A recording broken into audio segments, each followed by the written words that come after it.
आइए इस नए एक्सप्लेनर में गहराई से गोता लगाते हैं। आज हम बात करने वाले हैं एक ऐसे विषय पर जिसने पूरे देश की अर्थव्यवस्था को हिला कर रख दिया था।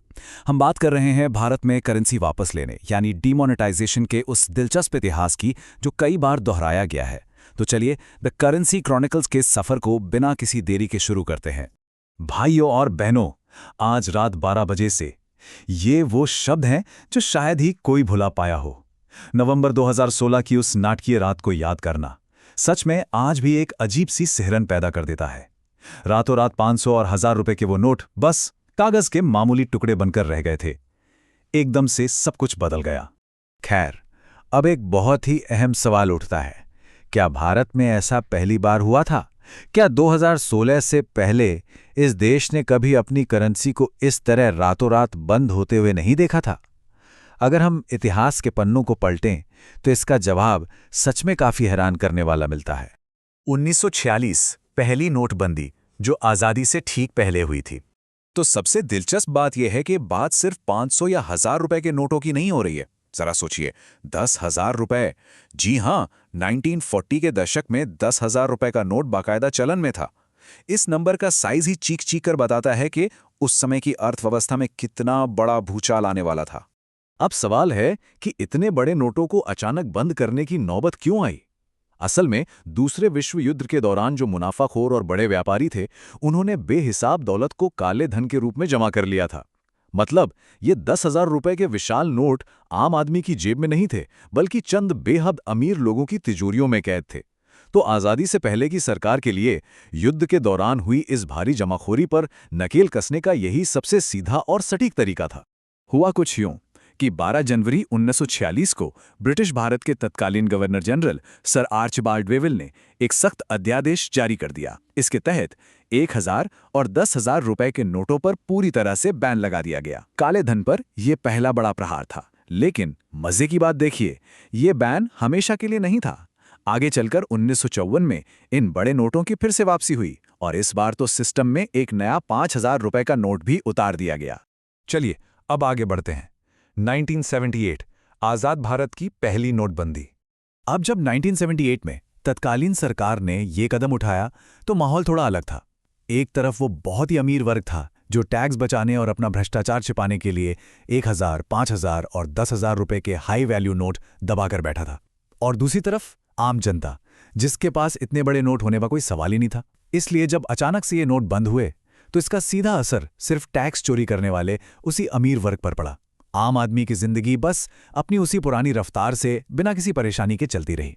अब अगर हम इन तीनों अलग अलग दौर की एक साथ तुलना करें तो एक बहुत ही दिलचस्प पैटर्न सामने आता है। 1946 में वर्ल्ड वॉर के काले धन पर निशाना साधा गया, ठीक है। फिर 1978 में भ्रष्टाचार और टैक्स चोरी को रोकने के लिए यही हथियार इस्तेमाल हुआ। और फिर आता है 2016, जब 500 और 1000 के नोटों को जाली करेंसी और टेरर फंडिंग से लड़ने के लिए सिस्टम से बाहर कर दिया गया। ये एकदम साफ दिखाता है कि कैसे अलग अलग सरकारों ने अलग अलग आर्थिक बीमारियों से निपटने के लिए एक ही बड़े इलाज का बार बार इस्तेमाल किया है। तो अब वापस आते हैं 2016 की उस ऐतिहासिक शॉकवेव और 2023 के अपडेट पर। अब 2016 का वो फैसला असल में कितना बड़ा था, इसे ऐसे समझिए। सिर्फ एक रात में पूरे देश में मौजूद कुल करेंसी का 86% हिस्सा, जी हां 86%, पूरी तरह से अमान्य हो गया। सिस्टम में केवल 14% करेंसी ही चलन में बाकी बची। ये 86% का आंकड़ा अपने आप में चीख कर बता देता है कि वो आर्थिक तूफान सच में कितना खौफनाक रहा होगा। इस इतने बड़े कदम के पीछे आधिकारिक लक्ष्य क्या तय किए गए थे? सरकार का कहना था कि इसका मकसद है जाली नोटों के रैकेट को तोड़ना, आतंकवाद की फंडिंग की कमर तोड़ना और काले धन पर एक सीधा प्रहार करना। सिस्टम को वापस पटरी पर लाने के लिए पुराने नोटों की जगह नई डिजाइन वाले 500 रुपए के नोट लाए गए और इसके साथ ही बाजार में पहली बार वो बिल्कुल नए गुलाबी रंग के 2000 रुपए के नोट उतारे गए। पर रुकिए, कहानी यहां खत्म नहीं होती। मई 2023 में आरबीआई ने क्लीन नोट पॉलिसी नाम से एक और बड़ा कदम उठाया। इसका सीधा सा मकसद था उन्हीं गुलाबी 2000 रुपए के नोटों को धीरे धीरे चलन से वापस खींचना, जिन्हें 2016 में इतनी धूमधाम से लाया गया था। ऐसा इसलिए किया गया ताकि बाजार में नकदी यानी लिक्विडिटी बनी रहे और सिस्टम में केवल साफ सुथरे और अच्छी क्वालिटी के नोट ही उपलब्ध रहें। चलिए अब बात करते हैं कैश से परे डिजिटल बदलाव की। एक और चीज जो बहुत दिलचस्प है वो है हमारे छोटे सिक्कों का धीरे धीरे गायब होना। 2011 से पहले ही 1, 2, 5 और 25 पैसे के सिक्के चलन से बाहर हो गए थे और फिर 2011 में 50 पैसे के सिक्कों की भी विदाई हो गई। इसके पीछे का कारण बहुत ही सिंपल था। इन सिक्कों को बनाने का खर्च खुद इनकी वैल्यू से ज्यादा हो गया था और जैसे जैसे ये सिक्के हमारी जेबों से गायब हुए, हमने एक नए युग में कदम रखा, डिजिटल इंडिया और यूपीआई का युग, जहां अब बस फोन पर एक टैप किया और कैश की जरूरत ही खत्म।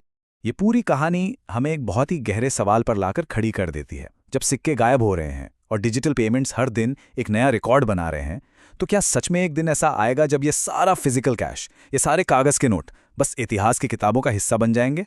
1946 से लेकर आज तक हमने पैसे को कई बार रूप बदलते देखा है, लेकिन क्या इसका अगला और आखिरी पड़ाव इसका पूरी तरह से खत्म हो जाना है? इस एक्सप्लेनर में हमारे साथ जुड़ने के लिए बहुत बहुत शुक्रिया। बस यूं ही चीज़ों को गहराई से समझते रहिए।